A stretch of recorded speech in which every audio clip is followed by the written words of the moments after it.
Hey guys, I am Spriha. Welcome back to my channel Spriha's Activity Studio.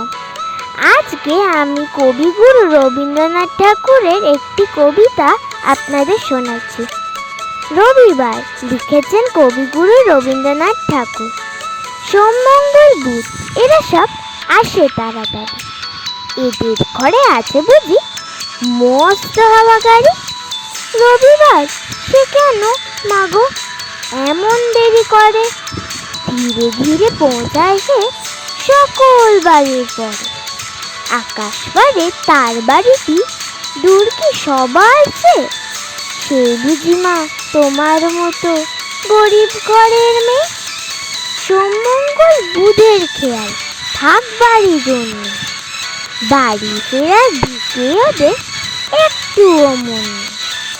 রবিবারকে কে যে এমন বিষম তারা করে, ঘন্টাগুলো বাজায় যেন 8 ঘন্টার পরে। আকাশ পারে বাড়িতে তার কাজ আছে সবচেয়ে। সে বুঝি মা তোমার মতো গরিব ঘরের মেয়ে। সোম মঙ্গল বুধের যেন মুখগুলো সব হাঁড়ি, ছোট ছেলের সঙ্গে তাদের বিষম আড়াআড়ি। কিন্তু শনি রাতের শেষে যেমনি উঠি জেগে, রবিবারের মুখে দেখি হাসি আছে লেগে। যাবার বেলায় যায় সে কেঁদে মোদের মুখেছে। সে বুঝি মা তোমার মতো গরিব ঘরের মেয়ে। নমস্কার।